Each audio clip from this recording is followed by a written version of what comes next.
ఇచ్చిన ప్రశ్నలో 21 p square queue power 4 r cube మరియు 42 p స్క్వేర్ క్యూ స్క్వేర్ మరియు 63 p square queue cube r power 4 ఈ మూడింటి యొక్క గరిష్ట సామాన్య భాజకం లేదా గాసాభాను కనుక్కోమని చెప్పాడు. సో దీనికోసం మనం ఏం చేస్తామంటే ఈ 21 p square queue power 4 r క్యూబ్ని ప్రధాన కారణాంకాల లబ్ధంగా చేసుకుంటే 3 power 1 into 7 power 1 into p square queue power 4 r cube అని రాసుకోవచ్చు. నెక్స్ట్ అలాగే 42 p క్యూ స్క్వేర్ ఆర్ స్క్వేర్ని కూడా ప్రధాన కారణాంకాల లబ్ధంగా రాస్తే 2 power 1 into 3 power 1 into 7 power 1 into p power 1 into queue square plus R స్క్వేర్గా రాసుకోవచ్చు. Next 63 p square queue cube R power 4 దీన్ని కారణాంకాల లబ్ధంగా చేస్తే 3 square into 7 power 1 into p square into Q cube into R power 4గా రాయవచ్చు. ఇప్పుడు గరిష్ట సామాన్య భాజకం GCD అంటే ఈ ప్రధాన కారణాంకాల లబ్ధాలలో ఉన్న సామాన్య కారణాంకాలను చూసి వాటి యొక్క కనిష్ట ఘాతాలను మనం నోట్ చేసుకోవాలి. అంటే ఫర్ ఎగ్జాంపుల్ ఇప్పుడు 2 పవర్ 1 ఇక్కడ ఒక ఘాతం కలిగి ఉంది, ఇక్కడ లేదు అంటే 0, ఇక్కడ లేదు 0. సో ఇప్పుడు 1 0 0లో కనిష్ట ఘాతం ఏమవుతుంది 2 పవర్ 0 అవుతుంది. నెక్స్ట్ అలాగే 3 పవర్ 1 3 పవర్ 1 3 పవర్ 2 ఈ మూడింటిలో కనిష్ట ఘాతం కలిగి ఉన్నది ఏంటి 3 పవర్ 1 కాబట్టి 3 పవర్ 1. అలాగే p square p power 1 q power p square p power 1 p square ఈ మూడింటిలో కనిష్ట ఘాతం 1 కాబట్టి p పవర్ 1. అలాగే 7 పవర్ 1 అన్నిట్లో 7 పవర్ 1 ఉంది కాబట్టి 7 పవర్ 1 రాశాం. Next Q square queue cube Q power 4 ఈ మూడింటిలో కనిష్ట ఘాతం క్యూ స్క్వేర్. అదేవిధంగా ఆర్ స్క్వేర్ ఆర్ పవర్ 4 ఈ మూడింటిలో కనిష్ట ఘాతం ఆర్ స్క్వేర్ అవుతుంది కాబట్టి మనకు కనిష్ట ఘాతం ఆర్ స్క్వేర్ ఇక్కడ ఆర్ క్యూబ్ ఉంటుంది.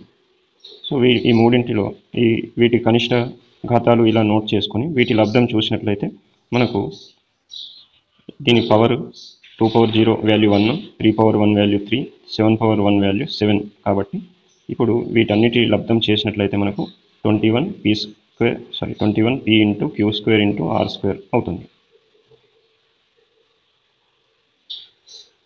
నెక్స్ట్ ఇక్కడ రెండు సంఖ్యలు 3:5 నిష్పత్తిలో ఉన్నాయి అన్నారు. సో ఆ రెండు సంఖ్యలు మనకేమో తెలియవు కాబట్టి నేను a మరియు b అనుకుంటే a:b నిష్పత్తి 3:5 అవుతుంది. ఇప్పుడు ఏం చేస్తున్నాడు ప్రతి సంఖ్య నుండి 9ని తీసివేస్తున్నాడు. అంటే a నుంచి 9 b నుంచి 9 తీసేయాలి. కాకపోతే మనకు ఆ సంఖ్య a అనేది 3 నిష్పత్తిలో ఉంటుంది అంటే మనం దాన్ని 3x అని bని 5x అని రాసుకోవచ్చు. ఇప్పుడు ఈ 9 తీసివేసిన తర్వాత వాటి కొత్త నిష్పత్తి 12:23 అవుతుంది.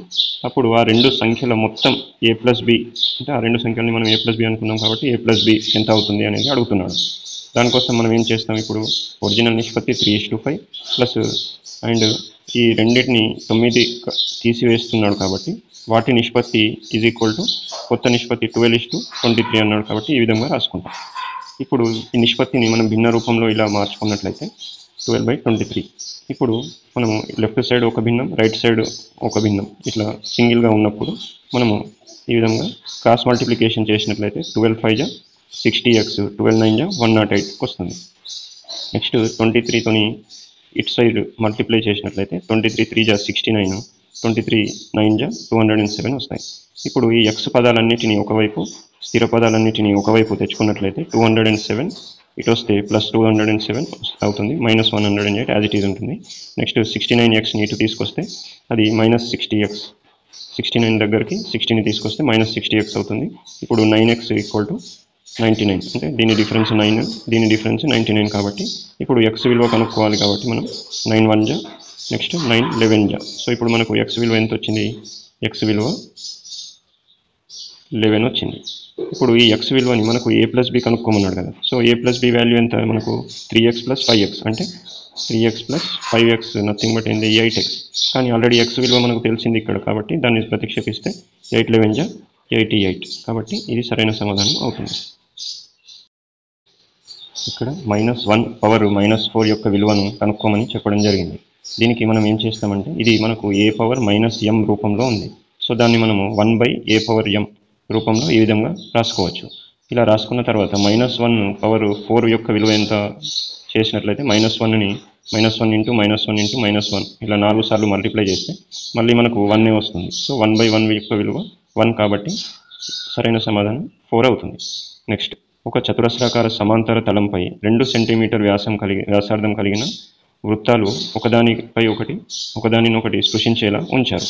సో వాటి మధ్య ఉన్న ఖాళీ ప్రదేశ వైశాల్యం అంటే ఈ విధంగా వృత్తాలను చతురస్రాకార తలం, సపోజ్ ఈ చతురస్రాకార తలం యొక్క భుజం ఏ, వ్యాసార్థము ఏవైతే వృత్తాలు పెట్టారో వాటి వ్యాసార్థం R అనుకున్నట్లయితే ఈ విధంగా పెట్టిన తర్వాత ఈ మధ్యలో గ్యాప్స్ ఏవైతే గ్రీన్ కలర్లో కనిపిస్తున్నాయో వాటి యొక్క వైశాల్యము అడుగుతున్నాడు ఇప్పుడు. సో ఇప్పుడు వాటి వైశాల్యం ఏమవుతుంది అంటే మనము దానికంటే ముందు ఈ చతురస్రం యొక్క భుజము ఏ యొక్క విలువ ఎంత, 8 సెంటీమీటర్లు. ఇక్కడ చతురస్రాకార తలం 8 వస్తుంది. ఇది ఎలా వచ్చింది, ఇక్కడ ఇవ్వలేడు కదా అంటే మనకు వ్యాసార్థం 2 ఇచ్చాడు. సో వ్యాసార్థము ఇక్కడ నుంచి ఇక్కడి వరకు 4 వ్యాసార్థాలు అవుతాయి అంటే 8. ఇక్కడ నుంచి ఇక్కడి వరకు ఈ 4 వ్యాసార్థాల పొడవు ఏదైతే ఉందో 8, అదే భుజం పొడవుకి సమానం అవుతుంది.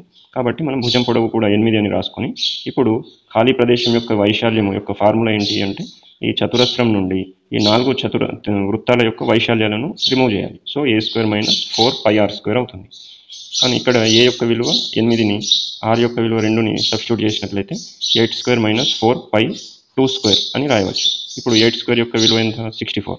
అలాగే 4, ఇది 2² యొక్క విలువ కూడా 4 కాబట్టి 4 4 16π. ఈ రెండిట్లో ఇప్పుడు 8² యొక్క వాల్యూ 64 - 16π అని రాయవచ్చు. ఈ రెండిట్లో 16 కామన్ తీస్తే 16 × 4 - π కాబట్టి ఇది సమాధానం అవుతుంది. అంటే ఖాళీ ప్రదేశం యొక్క వైశాల్యం 16 × 4 - π అవుతుంది. ఇక్కడ ఒక దీర్ఘ చతురస్రాకార దిమ్మె యొక్క సంపూర్ణ తల వైశాల్యం, యాక్చువల్లీ ఇక్కడ దీర్ఘ ఘనాకార అని పడాలి. సో దీర్ఘ ఘనాకార సంపూర్ణ తల వైశాల్యము 7488 చదరపు సెంటీమీటర్లు ఇచ్చి వాటి పొడవు, వెడల్పు, ఎత్తు LBHలు 4:3:2 నిష్పత్తిలో ఉన్నాయని చెప్పడం జరిగింది.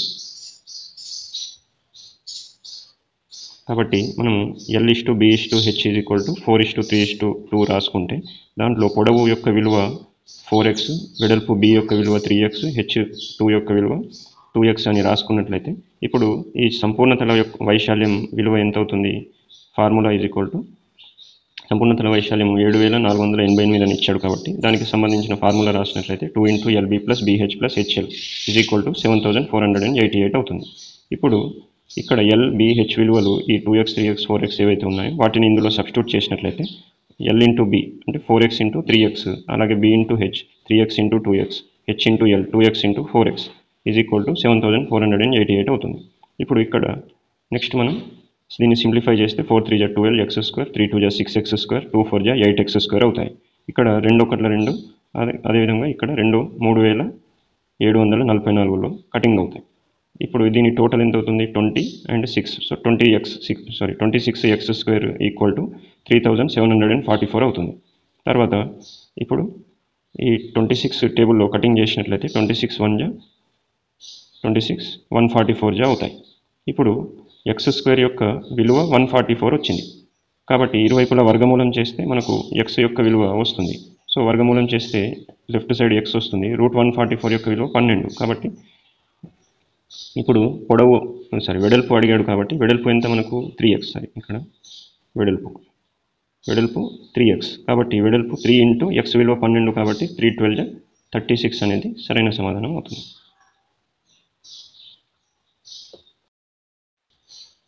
ఇక్కడ 3/160 - 3/151/3/150 అని ఎక్స్ప్రెషన్ ఇచ్చి దీని యొక్క వాల్యూ ఎంతనో కనుక్కోమన్నాడు. ఇప్పుడు ఇక్కడ గమనించినట్లయితే మనకు 3/151ని కామన్ తీసుకోవచ్చు అని తెలుస్తుంది. కాబట్టి ఇక్కడ 3/151ని కామన్ తీస్తే 3/9 మిగులుతుంది ఇక్కడ, ఎందుకంటే 151 వెళ్ళిపోయాయి కాబట్టి. ఇక్కడ మొత్తం టర్మ్ వెళ్ళిపోయింది కాబట్టి 3/0 అంటే 1 మిగులుతుంది బై 3/150 అవుతుంది. ఇప్పుడు దీన్ని మనము పైకి తీసుకెళ్ళినట్లయితే 3/151 - 150 × 3/9 - 1 అని రాయవచ్చు. సో ఇప్పుడు 151 నుంచి 150 తీస్తే 3/1 వస్తుంది, 3/9 - 1 అవుతుంది. సో ఇదే మనకు కావాల్సిన ఆన్సర్, ఎందుకంటే 3/1 యొక్క విలువ 3 కాబట్టి ఇదే సరైన సమాధానం అవుతుంది. ఇక్కడ 3, 4 అనే బిందువు రేఖ y equal to ax plus 2/3 పై ఉందని చెప్తున్నాడు. అంటే ఒక రేఖపై ఈ 3.4 బిందువు ఉంటే ఏమవుతుంది, అది LHSని RHSని సాటిస్ఫై చేస్తుంది. కాబట్టి ఇప్పుడు 3,4ని మనం XY అనుకున్నట్లయితే ఈ x యొక్క విలువ 3ని y యొక్క విలువ 4ని ఇందులో సబ్స్టిట్యూట్ చేస్తే అది సాటిస్ఫై చేయాలి. కాబట్టి y equal to ax plus 2 అని రాసుకొని మనము ఇందులో xy విలువల్ని సబ్స్టిట్యూట్ చేసినట్లయితే y ఈక్వల్ టు 4 కాబట్టి 4 equal to a into x, x యొక్క విలువ ఎంత 3 కాబట్టి a ఇంటూ 3 ప్లస్ 2/3 రిమైనింగ్ అలాగే ఉంటాయి. సో ఇప్పుడు 3ని అటు పంపిస్తే 3 4 జా 12 అవుతుంది. 3 ఇంటూ a 3a ప్లస్ 2 అవుతుంది. ఇప్పుడు చరరాశులు ఒకవైపు స్థిరరాశులు ఒకవైపు చేసుకున్నట్లయితే 3a ఈక్వల్ టు ఈ ప్లస్ 2 అటు తీసుకెళ్తే -2, సో 12 - 2 10 అవుతుంది. ఇప్పుడు మనకు కావాల్సింది a యొక్క విలువ అడిగాడు కాబట్టి a యొక్క విలువ ఏమవుతుంది, ఈ 3ని అటు పంపిస్తే 10/3 అవుతుంది. కాబట్టి సరైన సమాధానం 10/3. కింది వాటిలో అతిపెద్ద 4 అంకెల ఘన సంఖ్య అని అడిగాడు. సో ఫస్ట్ ఆఫ్ ఆల్ 4 అంకెల సంఖ్యలు అంటే ఎక్కడి నుంచి స్టార్ట్ అవుతాయి, మనకు 1000 నుంచి. సో అతిపెద్దది అంటే 9999. సో మనకు ఇక్కడ ఈ ప్యాటర్న్ని గమనించినట్లయితే 20 క్యూబ్ వాల్యూ 8000 అవుతుంది, 30 క్యూబ్ వాల్యూ 27,000 అవుతుంది. అంటే దీన్ని గమనించినట్లయితే ఈ అతిపెద్ద 4 అంకెల ఘన సంఖ్య అనేది బిట్వీన్ 20 క్యూబ్ అండ్ 30 క్యూబ్ మధ్యలో ఉంది అని తెలుస్తుంది. ఇప్పుడు మనము ఈ బిట్వీన్లో ఉన్న వాల్యూస్ని ఒక్కొక్కటి టెస్ట్ చేసినట్లయితే 21 క్యూబ్ గమనించినట్లయితే 21 × 21 × 21 9261. ఇది 9000 సంథింగ్కి అంటే 9999కి చాలా దగ్గరగా ఉంది. నెక్స్ట్ 22 క్యూబ్ చేస్తే ఖచ్చితంగా అది 10,000 పైననే ఉంటుందని మనం క్లియర్గా అంచనా వేయవచ్చు. కాబట్టి 4 అంకెల అతిపెద్ద ఘన సంఖ్య అనేది 9261 అవుతుంది. కాబట్టి ఇది సరైన సమాధానం. ఇక్కడ ఒక కంపెనీలోని అందరు ఉద్యోగుల సగటు వేతనం 6,000 అని చెప్పాడు. కాబట్టి కంపెనీలోని మొత్తం ఉద్యోగుల సంఖ్య టోటల్ నెంబర్ ఆఫ్ ఎంప్లాయీస్ కాబట్టి NT అని అనుకుంటున్నాను. ఇందులో 6 ఉద్యోగుల సగటు వేతనం, మిగిలిన ఉద్యోగుల సగటు వేతనం ఇచ్చాడు కాబట్టి నేను 6 ప్లస్ మిగిలిన ఉద్యోగులు NR అని అనుకుంటున్నాను. ఇప్పుడు ఈ 6 మిగిలిన వారు మొత్తం కలిపి టోటల్ ఉద్యోగులు కాబట్టి NT is equal to 6 + NR అని రాసుకోవచ్చు. నెక్స్ట్ ఏంటి, ఇక్కడ వీరిలో 6 ఉద్యోగుల సగటు వేతనం 10,000 అని చెప్పాడు. అంటే ఈ మనకు సగటు అంటే ఏంటి, some of observation by total number of observation. కాబట్టి రాశుల మొత్తం బై రాశుల సంఖ్య కాబట్టి రాశుల మొత్తము అంటే శాలరీల టోటల్ కాబట్టి ST బై టోటల్ ఎంప్లాయీస్ కాబట్టి నెంబర్ ఆఫ్ టోటల్ ఎంప్లాయీస్ కాబట్టి NT ఈజ్ ఈక్వల్ టు 600 అని రాసుకున్నాను. ఇప్పుడు ఈ తర్వాత నెక్స్ట్ 6 ఉద్యోగుల సగటు వేతనము 10,000 అన్నాడు కాబట్టి నేను ఏం చేస్తున్నాను, ఇప్పుడు 6 employees salary by 6 employees equal to 10,000 కాబట్టి వారి టోటల్ వేతనం ఏమవుతుంది, 6 అటు పంపిస్తే 6 × 10 = 60,000 అవుతుంది. నెక్స్ట్ ఇప్పుడు ఈ 6 ఉద్యోగులు కాకుండా రిమైనింగ్ ఎవరైతే ఉన్నారో వారి యొక్క సగటు వేతనం 5,000 అని ఇక్కడ ఇచ్చాడు. కాబట్టి వారి సగటు వేతనం 5,000 మనము అనుకొని నెక్స్ట్ టోటల్ వారి యొక్క అంటే రిమైనింగ్ వాళ్ళ శాలరీ టోటల్ ఎంత అవుతుంది అంటే 5,000 ఇంటూ NR అవుతుంది, ఇక్కడ ఇంటూ. నెక్స్ట్ ఇప్పుడు టోటల్ సగటు ఎంత 6,000 కాబట్టి ఇందులో ఈ 6 ఎంప్లాయీస్ శాలరీ టోటల్ ఉంటుంది plus remaining employees salary total కూడా ఉంటుంది. కాబట్టి ఇక్కడ ఇందులో సబ్స్టిట్యూట్ చేసినట్లయితే మనకు 60,000 ప్లస్ 5,000 NR అంటే ఈ 60,000 6 salary and remaining members salary total by 6 + NR అంటే టోటల్ ఎంప్లాయీస్ మనం 6 ప్లస్ మిగిలిన వారు అనుకున్నాం కాబట్టి 6 + NR అని రాసుకొని అది 6,000కు సమానం అవుతుంది. నెక్స్ట్ ఇప్పుడు ఈ 60,000 ప్లస్ 50,000 5,000 NR ఈక్వల్ టు ఈ 6 + NRని అటు పంపించినట్లయితే 6 × 6 = 36,000 ప్లస్ 6,000 NR అని రాసుకోవచ్చు. నెక్స్ట్ ఇప్పుడు ఈ 6,000 అండ్ 36,000ని ఒకవైపు తెచ్చుకున్నట్లయితే ఈ విధంగా 60,000 మైనస్ ఈ 36,000 ఇటు వస్తే -36,000 అవుతుంది. ఈ 6,000 NR దగ్గరికి 5,000 NR ఇటు తీసుకొస్తే -5,000 NR అవుతుంది. ఇప్పుడు దీని వాల్యూ 1000 NR, దీని వాల్యూ 24,000. కాబట్టి NR అంటే రిమైనింగ్ టోటల్ ఎంప్లాయీస్ ఎంత అంటే 1001 1024 కట్ చేస్తే 24 ఎంప్లాయీస్ అని తెలుస్తుంది. కాబట్టి ఇప్పుడు ఇక్కడ టోటల్ ఎంప్లాయీస్ ఏమవుతున్నారు, 6 ఎంప్లాయీస్ ప్లస్ 24 ఎంప్లాయీస్. కాబట్టి టోటల్ ఎంప్లాయీస్ ఈక్వల్ టు 6 + 24 30 ఉద్యోగులు ఉంటారు. కాబట్టి సరైన సమాధానం 30 అవుతుంది. ఇక్కడ ఇచ్చిన ప్రశ్న ప్రకారం 736ను 1/2:2/3:3/4 నిష్పత్తిలో విభజిస్తున్నారు. సో దానికి ఇలా విభజించడానికి ముందు ఫస్ట్ మనం ఈ నిష్పత్తిని భిన్నాలలో నుండి సామాన్య సంఖ్యలలోకి మార్చుకోవాలి. దానికోసం మనం ఏం చేస్తామంటే ఈ హారాల యొక్క కాసాగు ఎల్సిఎంని చేస్తాం. ఈ విధంగా హారాలు 2, 3, 4 యొక్క ఎల్సిఎం ఈ విధంగా చేసినట్లయితే దాని ఎల్సిఎం 12 అని వస్తుంది. సో ఇప్పుడు ఈ 12తో ఈ 3 నిష్పత్తులను గుణించినప్పుడు ఇవన్నిటి భిన్న రూపాన్ని కోల్పోయి సామాన్య రూపంలోకి వస్తాయి. కాబట్టి 1/2 × 12 2/3 × 12 3/4 × 12 అని ఈ విధంగా రాయవచ్చు. ఇప్పుడు వీటిని క్యాన్సిలేషన్ చేస్తే 2 1 జా 2 12 జా 6, నెక్స్ట్ 3 1 జా 3 4 జా, నెక్స్ట్ 4 2 జా 8 అవుతుంది, 4 1 జా 4 3 జా అండ్ 3 3 జా 9 అవుతుంది. నెక్స్ట్ ఇప్పుడు మనకు ఇచ్చిన ప్రశ్నలో ఈ 736ను ముగ్గురికి పంచితే అంటే నిష్పత్తిలో విభజిస్తే ఏర్పడే రెండవ సంఖ్య అని అడిగాడు. సో రెండవ సంఖ్య ఏంది? ఇది అసెండింగ్ ఆర్డర్లో ఉన్నాయి కాబట్టి ఇది ఫస్ట్, ఇది సెకండ్, ఇది థర్డ్.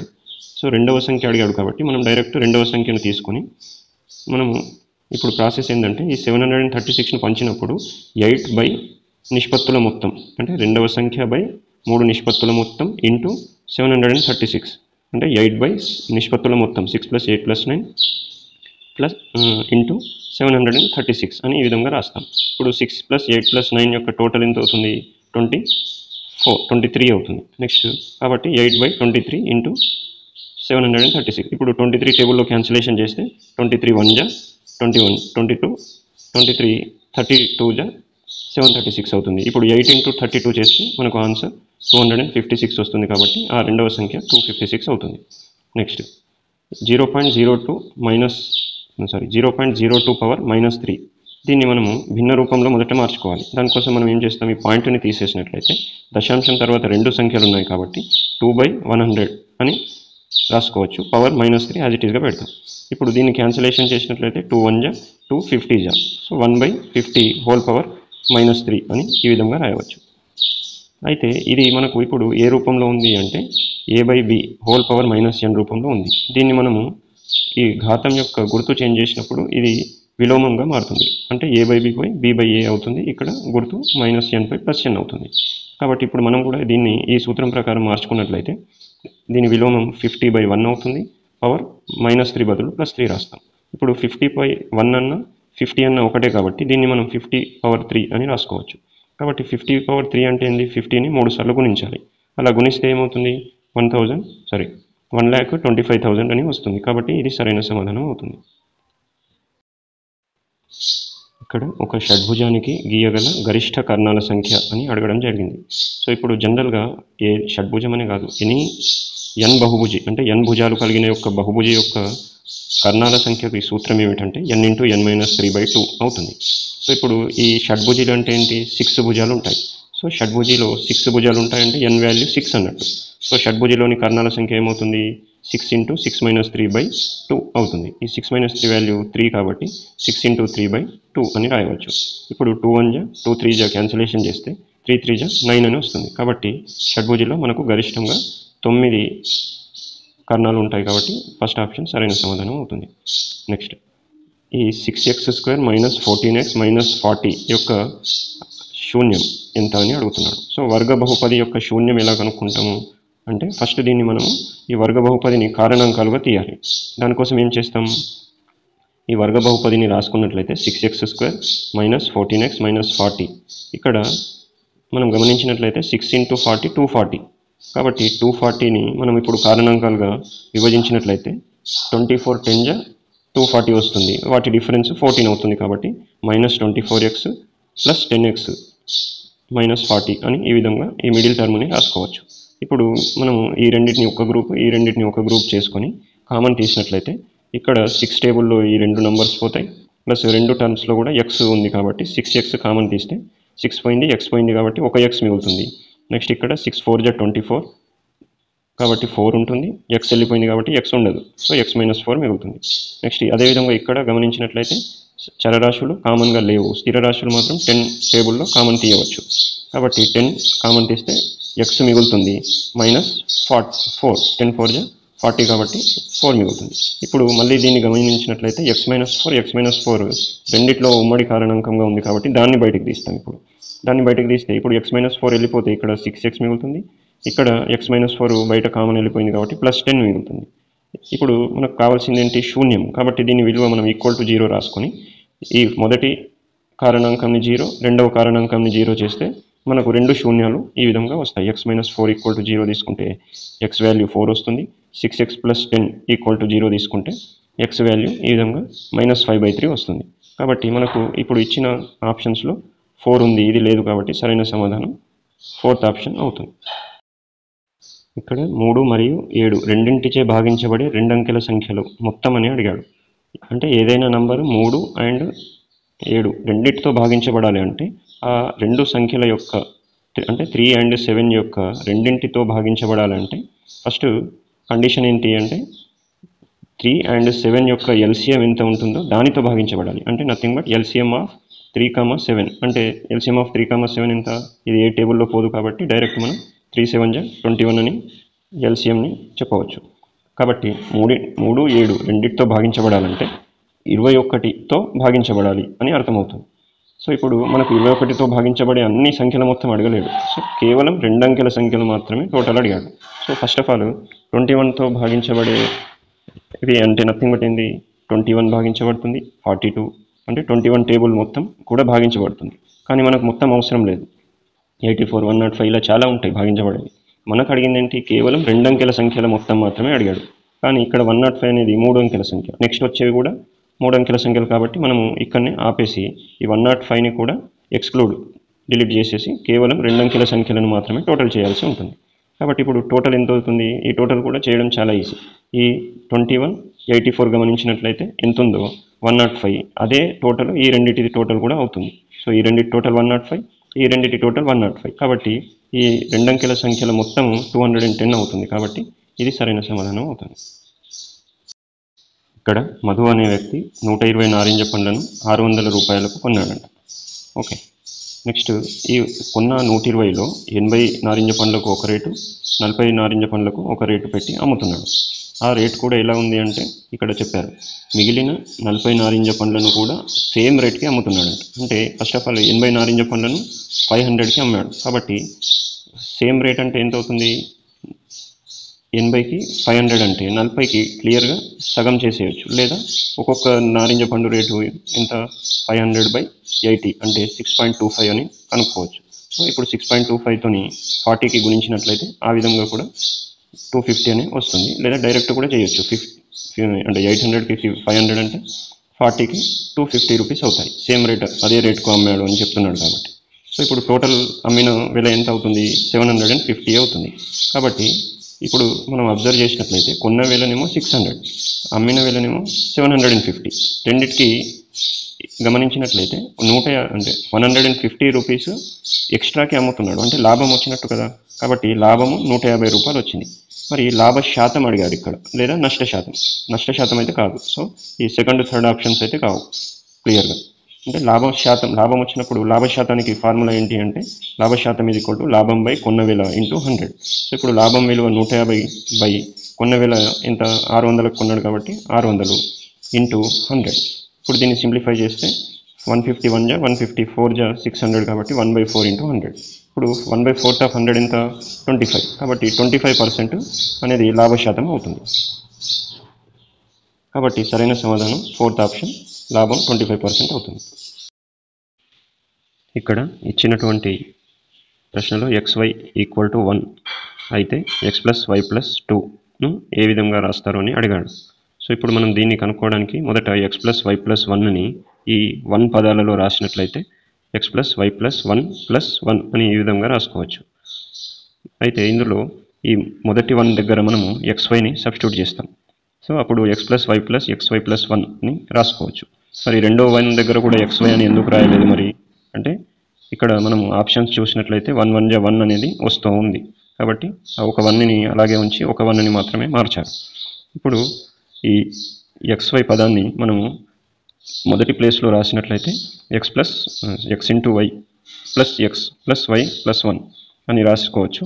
ఇప్పుడు మొదటి రెండు పదాల్లో x కామన్ టర్మ్ ఉంది కాబట్టి దాన్ని కామన్ తీస్తే y+1 అవుతుంది. ఇక్కడ ఏ టర్మ్ కూడా కామన్గా లేదు కాబట్టి 1 టేబుల్లో కామన్ తీసినట్లయితే +1 ఇంటూ y+1 అవుతుంది. ఇప్పుడు y+1 కామన్ తీస్తే మనకు x+1 మిగిలి ఇంటూ y+1 అని రాయవచ్చు. కాబట్టి సరైన సమాధానం థర్డ్ ఆప్షన్ అవుతుంది. నెక్స్ట్ ఇక్కడ a యొక్క విలువ 3 అని ఇచ్చాడు. ఇచ్చి a² + 1/a² యొక్క విలువ కనుక్కోమని చెప్తున్నాడు. దానికోసం మనం ఏం చేస్తామంటే మనకు ఒక ఫార్ములా ఉంది. ఏంటది అంటే a - 1/a యొక్క విలువ k అయినప్పుడు a² + 1/a² యొక్క విలువ k² + 2 అని మనం రాయవచ్చు. సో ఇప్పుడు ఇక్కడ గమనించినట్లయితే మనకి ఇచ్చిన ప్రాబ్లం కూడా సేమ్ ఇదే స్టైల్లో ఉంది. కాకపోతే ఇక్కడ k ప్లేస్లో 3 ఉంది కాబట్టి a² + 1/a² యొక్క విలువ కనుక్కోవడానికి మనం కూడా ఇక్కడ ఫార్ములాలో k² ప్లేస్లో 3² అని రాసుకుంటాం +2. కాకపోతే ఇక్కడ 3² యొక్క విలువ 9 కాబట్టి 9 + 2 11 కాబట్టి మనకు సరైన సమాధానం 11 అనేది అవుతుంది. నెక్స్ట్ ఇక్కడ 2/5 × 4/9 + 2/5 × 5/9 = 2/5లో ఉపయోగించిన ధర్మము అని అడిగాడు. అయితే ఈ LHSలో ఉన్నదాన్ని సింప్లిఫై చేసినప్పుడు ఈ 2/5 అని వచ్చిందంట. అయితే ఆ సింప్లిఫైలో భాగంగా మనం ఏం చేస్తాము, ఇక్కడ రెండు పదాలను గమనించినట్లయితే రెండింటిలో కూడా 2/5 అనే నంబరు కామన్గా ఉంది కాబట్టి దాన్ని బయటికి తీస్తాం. బయటికి కామన్ తీసినప్పుడు ఇక్కడ 4/9 మిగులుతుంది, ఇక్కడ 5/9 మిగులుతుంది. కాబట్టి దీన్ని ఇప్పుడు 2/5 × 4/9 + 5/9 రూపంలో కామన్ తీసి ఈ విధంగా రాయొచ్చు. సో ఇప్పుడు కామన్ తీసినప్పుడు ఏమవుతుంది, ఇది a × b + c లాగా ఉంది. a × b + c రూపంలో ఉంది. ఇప్పుడు దీన్ని గుణించక ముందు ఎలాగుంది, a × b + a × c లాగా ఉంది.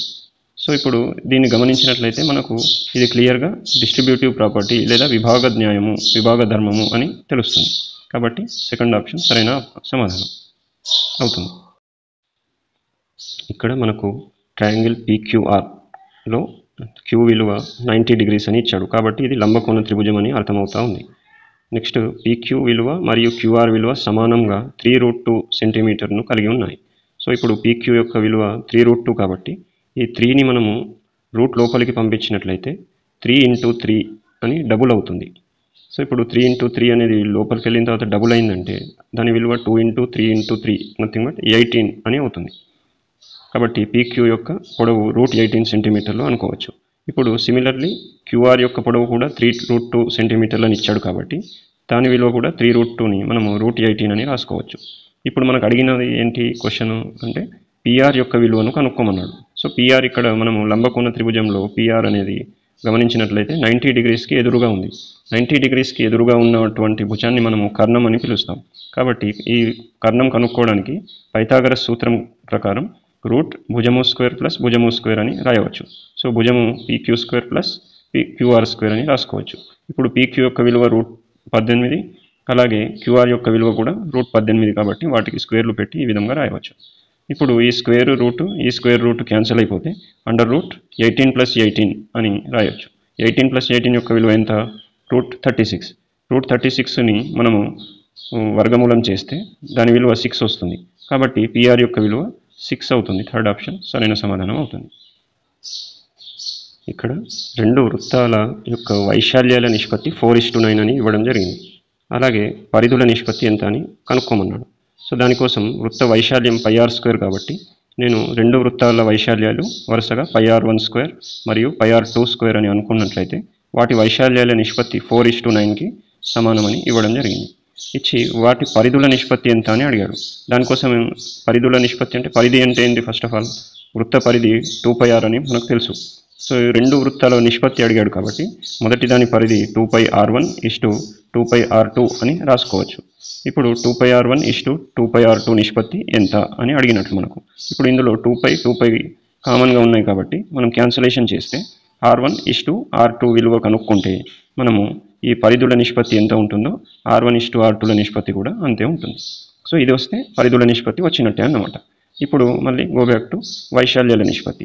ఇక్కడ వైశాల్యాల నిష్పత్తి 4:9 ఇచ్చిన దాంట్లో కూడా రెండు టర్మ్స్లో π అనేది కామన్గా ఉంది కాబట్టి ఈ π1 పోతే ఇక్కడ R1² R2² అని మిగులుతుంది. దాని విలువ 4:9కి సమానమని ఆల్రెడీ ఇక్కడ ఉంది. ఇప్పుడు మనకు ఇక్కడ గమనించినట్లయితే R1² R2² విలువ ఉంది, కనుక్కోవాల్సిందేమో R1:R2. అంటే ఇక్కడ వర్గం ఉంది, ఇక్కడ వర్గం లేదు. సో ఇప్పుడు వర్గాన్ని తీసేయడానికి మనం ఏం చేస్తాం, ఇరువైపులా వర్గమూలం చేస్తాం. వర్గమూలం చేస్తే ఈ స్క్వేర్స్ రూట్ వెళ్ళిపోయి R1:R2 వస్తుంది.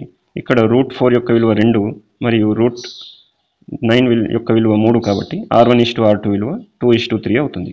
మరి ఈ R1:R2 విలువ ఎక్కడి నుంచి వచ్చింది, పరిధుల నిష్పత్తి నుంచి వచ్చింది. కాబట్టి వృత్త పరిధుల నిష్పత్తి కూడా 2:3నే అవుతుంది. కాబట్టి సరైన సమాధానం సెకండ్ ఆప్షన్ అవుతుంది. ఇక్కడ త్రిభుజం XYZ మరియు MNO అని 2 త్రిభుజాలు ఇవ్వడం జరిగింది. వాటిలో భుజాలు ఏ విధంగా ఉన్నాయంటే XY భుజము ఎంత కొలత కలిగి ఉందో అంతే కొలతను ON భుజం కూడా కలిగి ఉందంట. అంటే వాటి కొలతలు సమానం. నెక్స్ట్ YZ భుజం ఏదైతే ఉందో దాని కొలత NM భుజానికి సమానం. నెక్స్ట్ XZ కొలత అంటే ఈ XZ భుజము ఇందులోని OM భుజం ఈ రెండు కూడా సమానమని చెప్పడం జరిగింది. సో ఇప్పుడు మనం గమనించినట్లయితే ఇక్కడ 2 త్రిభుజాలు XYZ MNOలు అన్నీ చూస్తే ఆప్షన్స్ సేమ్గానే ఉన్నాయి కదా, ఎందుకు తేడా ఉంది అని గమనించినట్లయితే మనకు త్రిభుజం యొక్క పేరు ఇంపార్టెంట్ కాదు, ఇక్కడ దాని ఆర్డర్ కూడా ఇంపార్టెంట్. ఇది భుజము సరూపత ప్రకారము ఇవి 2 త్రిభుజాలు కూడా భుజము కాంగ్రుయెన్సీ ప్రకారం ఇవి 2 త్రిభుజాలు కాంగ్రుయెంట్ అవుతాయి. సో ఇప్పుడు కాంగ్రుయెంట్ అవుతున్నాయంటే అక్కడ జస్ట్ ఏదో ఒక ఆర్డర్లో పేరు రాయడం ఇంపార్టెంట్ కాదు, దాని ఆర్డర్ కూడా ఇంపార్టెంట్. ఇప్పుడు త్రిభుజం XYZ యొక్క కాంగ్రుయెంట్ త్రిభుజము మనం ఏం రాస్తామంటే ఇదే ఆర్డర్లో రాయాలి. ఇదే ఆర్డర్లో అంటే ఏంది, ఈ X యొక్క పొజిషన్ ఏముంది ఇక్కడ చూడండి, 1వ 3వ భుజాల మధ్యలో ఉంది. సో ఇక్కడ మరి MNO త్రిభుజంలో 1వ 3వ మధ్యలో ఏది ఉంది అంటే O ఉంది. కాబట్టి ఫస్ట్ వర్టెక్స్ అనేది O అవుతుంది. అంటే ఫస్ట్ శీర్షం O రాయాలి. Xకు కరస్పాండింగ్ Xకు అనురూప శీర్షము O అవుతుంది. అదేవిధంగా Yకి అనురూప శీర్షం ఏమవుతుంది చూద్దాం. Y శీర్షం ఎక్కడుంది, 1వ 2వ భుజాల మధ్యలో ఉంది. ఇక్కడ 1వ 2వ అనురూప భుజాల మధ్య శీర్షం ఏముంది, N ఉంది. కాబట్టి N అని రాయాలి. నెక్స్ట్ Z కూడా ఇదే స్టైల్లో రాస్తే 2nd 3rd భుజాల మధ్యలో Z ఉంది. ఇక్కడ 2nd 3rd భుజాల మధ్యలో M ఉంది. కాబట్టి M అని రాస్తాం. కాబట్టి త్రిభుజం XYZ కాంగ్రుయెంట్ త్రిభుజము ONM అవుతుంది. కాబట్టి ఇది సరైన సమాధానం అవుతుంది. ఇప్పుడు ఇక్కడ 4,04,040 అనే నంబర్ని 15తో గుణిస్తున్నాం. సో 15 0 ఎంత 0.